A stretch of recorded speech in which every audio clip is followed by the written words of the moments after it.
नमस्कार, प्रणाम। मैं प्रिंस मौर्य और आप सभी लोग देख रहे हैं प्रिंस विद ट्रुथ। आपको थंबनेल देख के तो पता चल ही गया होगा कि मेरा टॉपिक क्या होने वाला है और मैं किस चीज पर बात करने वाला हूँ। मैं बात करने वाला हूँ स्वामी विवेकानंद जी पर। आज है 12 जनवरी यानी स्वामी विवेकानंद जी का जन्मदिन और आज युवा दिवस मनाया जाएगा। पूरे देश में युवा दिवस मनाया जा रहा है, बहुत ज्यादा जोर शोर से मनाया जाएगा और सारे जो युवा हैं आज बहुत ज्यादा खुश नजर आएंगे। क्यों?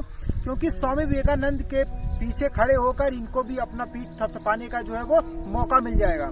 ये लोग स्वामी विवेकानंद जी के जितने कोटेशन से जितनी अच्छी बातें हैं, उन्होंने क्या क्या किया था, वो सब कुछ ज्ञान ये लोग बताएंगे और बताएंगे कि हम उस देश के युवा हैं जहाँ पर स्वामी विवेकानंद जी जैसे महान पुरुष हुए और उन्होंने हमारे देश को इस फूल की तरह मतलब सजाया और यहाँ पर इस फूल जैसे सुंदर ज्ञान दिए। यहाँ पर वो सारी चीजें हमारे देश के युवा बताएंगे। और नेताओं की तो बात ही क्या है, वो तो हर चीज में महात्माओं का नाम लेने का जो है परंपरा बना चुके हैं। तो महात्माओं का नाम लेके वोट बटोरने का काम करेंगे और हमारे देश के जो समझदार युवा हैं, बहुत ज्यादा समझदार, वो लोग वोट देते चले आएंगे, भले ही उन नेताओं में एक भी गुण स्वामी विवेकानंद वाला ना हो। क्यों? क्योंकि ये जो युवा है वो भी बहुत खत्म युवा है। मैं बता रहा हूँ क्यों।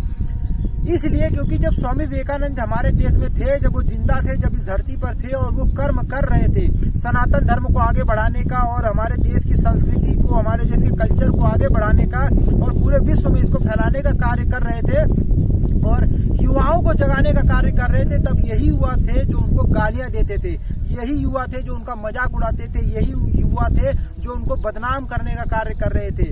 उस समय के युवा जो थे और पूरे भारत ने उनको बदनाम करने का कार्य कैसे किया, वो मैं आप लोगों को जल्दी जल्दी बताता हूँ ताकि आपका समय भी व्यर्थ ना हो और मेरा भी समय व्यर्थ ना हो। तो मैं बताता हूँ कि जब स्वामी विवेकानंद जी यहाँ पर थे तो उनकी आर्थिक स्थिति बहुत ज्यादा अच्छी नहीं थी। उनको ये कार्य करने में, शिक्षण कार्य करने में और ज्ञान लेने में बहुत ज्यादा समस्याएं होती थी। तो उन्होंने सोचा क्यों ना बाहर जाके इस चीज को और फैलाया जाए। तो उसके लिए तो आर्थिक मदद चाहिए थी, आर्थिक जरूरतें थी। तो बहुत सारी पत्रिकाएं उनको पढ़ने का मन था और मतलब कि पढ़ते रहते थे, जो भी मिलता था तो वो पढ़ते थे। ज्ञानी थे और शरीर से भी बलवान थे, वो मेहनत वगैरह भी करते थे और शरीर को स्वस्थ रखने का कार्य करते थे। लेकिन जब आर्थिक स्थिति अच्छी नहीं थी तो खाने पीने का भी उतना व्यवस्था नहीं हो पाती थी। तो उस संकट के बावजूद भी उनका शरीर मजबूत बना रहता था और बलिष्ठ व्यक्ति थे वो। तो पढ़ाई लिखाई के साथ साथ वो जब आगे बढ़े तो वो रामकृष्ण जी से मिले, रामकृष्ण परमहंस से जब वो मिले तो वहां पर उन्होंने बहुत सारा ज्ञान लिया। और वो कहते भी हैं कि पूरे भारत में अगर किसी की बात में मानता हूँ और किसी की बात सुनता हूँ तो अपने गुरु रामकृष्ण जी की बात में मानता हूँ और उन्हीं की बात को सर माथे पर रखता हूँ। ये बात वो कहते थे और किसी को मैं भाव नहीं देता और किसी की बात मुझे सुनने की जरूरत नहीं है। उन्होंने यहाँ तक कह दिया भारत से कि ये जो भारत है, यहाँ का कोई भी व्यक्ति मुझ पर अधिकार जमाने की कोशिश ना करे, मैं किसी का नहीं हूँ। मैं सिर्फ और सिर्फ सत्य क्या हूँ और अपने गुरु का हूँ। गुरु भी सत्य के साथ है, मैं भी सत्य के साथ हूँ, उसके अलावा मैं किसी का नहीं हूँ। कोई मुझ पर अपना अधिकार जमाने की कोशिश ना करे। उन्होंने ये ऐसा क्यों कहा?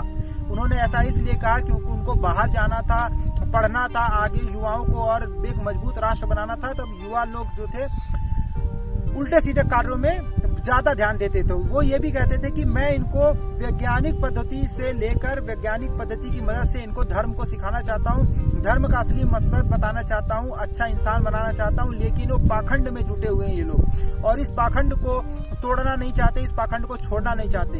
ये जो देश है पूजा पाठ में, कर्म कांड में, पाखंड में पैसे बर्बाद कर सकता है लेकिन शिक्षण कार्य के लिए और किसी अच्छे कार्य में पैसे नहीं लगा सकता। उन्होंने यहाँ तक कहा कि जब वो एक मिशन की स्थापना करना चाहते थे, एक ऐसे इंस्टीट्यूशन की स्थापना करना चाहते थे जहाँ पर युवाओं को शिक्षा दी जाए, तब वहाँ पर उनकी मदद करने के लिए कोई सामने नहीं आया। एक शेर सामने आया था, नाम था आला सिंगा पेरुमल। आला सिंगा पेरुमल जो है वो साउथ के रहने वाले थे और काफी समझदार व्यक्ति थे और मतलब कि एक बहुत मासूम भी वो थे एक तरीके से।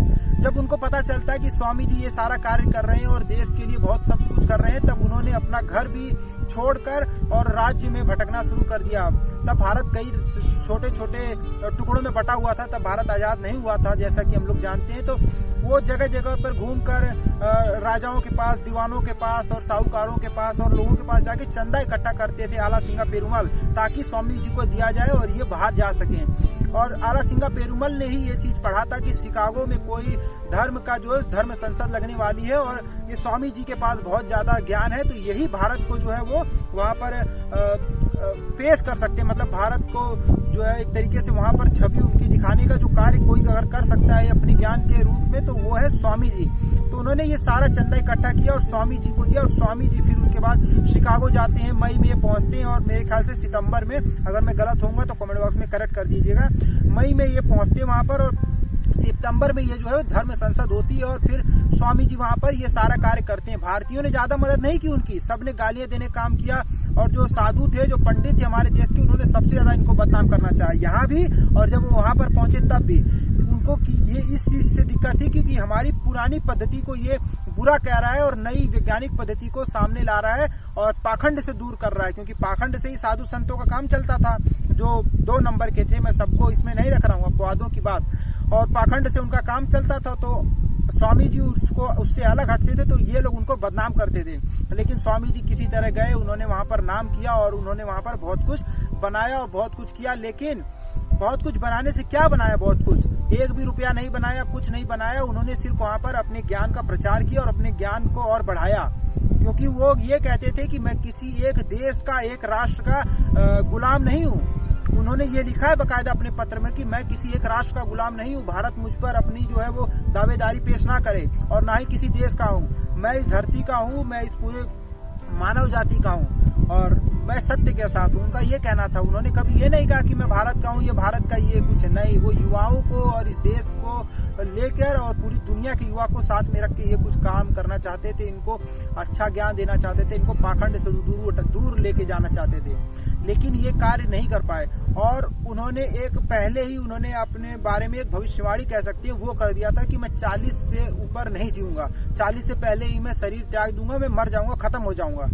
उन्होंने ऐसा क्यों कहा, क्योंकि वो व्यक्ति जानता था कि जो मेरी आर्थिक स्थितियां हैं वो बहुत खराब है, और जितना मैं काम कर रहा हूँ पैसा जुटाने के लिए, एक इंस्टीट्यूशन खड़ा करने के लिए, मेरा शरीर खत्म होता जा रहा है। वो व्यक्ति इतनी मेहनत करते थे जितनी मेहनत आज हम लोग भी नहीं करते हैं, और हम लोगों को इस बात पे शर्म आनी चाहिए। नेटफ्लिक्स वगैरह देख के और बाकी इंटरनेट पे दिन रात कचरा कर देते हैं हम लोग, लेकिन वो दिन रात काम करते थे, दिन रात परिश्रम करते थे ताकि कुछ पैसा इकट्ठा किया जा सके कि एक इंस्टीट्यूशन, एक संस्था का जो है स्थापना की जाए जहां युवाओं को शिक्षा दी जाए। उस पैसे को इकट्ठा करते करते वो मर गए, लेकिन पैसा इकट्ठा नहीं हो पाया, उनकी संस्था चल नहीं पाई। और हमारे देश के जो पत्रकार थे उस समय के, हमारे देश का मीडिया और बाहर का मीडिया, उनको बदनाम करने का उन्होंने पूरा काम किया, एड़ी चोटी का जोर लगा के उनको बदनाम करना चाहा। अगर आप लोगों को ये सारी जानकारी जाननी है जो मैं बता रहा हूँ, आपको ये भी लग रहा हो कि कुछ भी आके लंबी लंबी हाँक रहा है, स्वामी जी तो बहुत अच्छे थे, देश ने तो उनके चरणों में अपना सर रख दिया था, ऐसा कुछ नहीं था। ये देश था जो उनके सर पे हथौड़ा मारने का काम कर रहा था, इस देश के लोग ही थे उनके सर पे हथौड़ा मारते थे, और आज ये लोग पाखंड कर रहे हैं, स्वामी जी का चरण धो रहे हैं और माला पहना रहे हैं। मरने के बाद हर कोई महान हो जाता है, जैसे हम पड़ोसी होता है, मर जाता है तो कहते हैं बहुत बढ़िया आदमी था, मर गया, बहुत अच्छा आदमी था बेचारा, कम से कम यहाँ बैठा रहता था तो 2 बात बोल देता था, जाते जाते नमस्ते कर देता था, हम जाते थे तो हमारा हाल पूछ लेता था। मरने के बाद बोलते हैं, जीते जी इसको 4 गाली ये लोग सुबह शाम देते थे। यही काम इन्होंने विवेकानंद जी के साथ किया, यही गांधी इन्होंने हर महान व्यक्ति के साथ किया। जब तक जो जिया उसका इन्होंने अपमान ही किया। जैसे वो व्यक्ति शरीर छोड़ देता है तभी कहते हैं हाँ बहुत बढ़िया आदमी था, बहुत बढ़िया बात करता था, क्योंकि ये जानते थे कि जीते जी अगर इन लोगों की बात सुनेंगे तो हमें भी परिश्रम करना पड़ेगा, हमें भी मेहनत करनी पड़ेगी, तो हम लोग इनको मिलजुल के एक बढ़िया नियम बना के इसको बदनाम कर दिया जाए। तो वही काम इन्होंने स्वामी जी के साथ किया। भारत की में किसी ने, कुछ अपवादों की बात छोड़ देता हूँ, भारत में ज्यादातर लोगों ने ये जो स्वामी जी का अपमान किया और इनकी मदद नहीं की, ना आर्थिक रूप से, ना सामाजिक रूप से, और ना ही विचारों में, वैचारिक रूप से भी इनका जो है उन्होंने साथ नहीं दिया, क्योंकि जानते थे अगर विचार मिलने लग गए तो फिर हमें परिश्रम भी इनके बराबर करना पड़ेगा, इनके साथ जुड़ना पड़ेगा, इस मिशन को आगे बढ़ाना पड़ेगा ताकि मजबूत राष्ट्र बनाया जा सके देश को।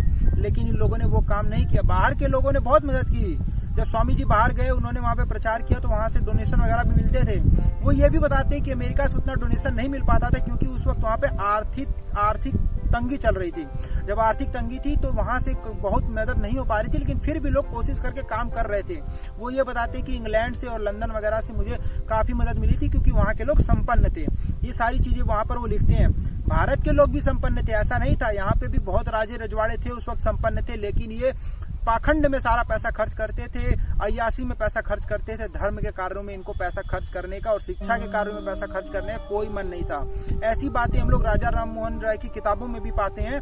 लेकिन स्वामी जी जो थे वो महान व्यक्ति थे और जीते जी महान व्यक्ति थे। अब धीरे धीरे इनकी महानता बढ़ाने का जो कार्य कर रहे हैं वो है राजनीतिक पार्टियां और हमारे देश के आलसी युवा। तो हमारे देश की युवा सिर्फ इतना जानते हैं कि कोई भी महान व्यक्ति है उसके जन्मदिन पर क्या करना है कि बढ़िया सा पोस्टर बना लेना है कुछ और उसके बाद पोस्ट कर देना है, उसको रील्स बना के शेयर करना है। ऐसी ऐसी चीजें खूब कर देते हैं, लेकिन उनके बताए हुए रास्तों पर नहीं चलते और ना ये कभी चलेंगे मुझे लग रहा है इस हिसाब से, क्योंकि समय के साथ साथ ये और ज्यादा आलसी होते जा रहे हैं। ये लोग 50 किलो उठा नहीं सकते। ज्यादातर हमारे देश की युवा ऐसे हैं जो 50 किलो वजन नहीं उठा पाते हैं। मर जाएंगे लोग अगर 50 किलो उठा देंगे तो। और बात करते हैं ये लोग, स्वामी विवेकानंद दिन रात मेहनत करते थे, वो सारी चीजें हम लोग को दिखाई नहीं जाती हैं, बताई नहीं जाती हैं। इसलिए नहीं बताई जाती हैं क्योंकि अगर सामने आ गई वो बातें तो हमें भी वो मेहनत करनी पड़ेगी। हमें अपने मुंह पे एक तमाचे जैसा महसूस होगा कि अगर हम लोग असली चीजें जान गए कि हमने कितना अत्याचार किया उस व्यक्ति के साथ, हमने कितनी सारी उनकी बातों को जो है वो इग्नोर किया, हमने कितना अपमान किया उस आदमी को। सीने पर गोली, रोज उनके सीने पर हमने गोली मारी है, सर पर हथौड़ा मारा है, इतना अपमान किया उस व्यक्ति का। और मरने के बाद आज हम लोग उसको माला पहनाते हैं, टीका लगाते हैं। अगर आप लोगों को मेरी बात सही लगी हो और आप लोग जाकर पढ़िएगा जो रामकृष्ण मिशन की वो जो किताबें हैं, जो वहाँ पर उनके पत्र हैं, इन सबको जाकर निकाल के आप पढ़ेंगे और वो किताबों को पढ़ेंगे तो आप लोगों को असलियत पता चलेगी। लेकिन अगर YouTube से और WhatsApp से सोचे ज्ञान सारा मिल जाएगा तो नहीं होगा। मैं भी ऊपर की मोटी मोटी बात बताता हूँ और लेकिन मैं चाहता हूँ कि आप जाकर किताबों को पढ़िए, तब जाके आप लोगों को एक एक बात सही से पता चलेगी। धन्यवाद।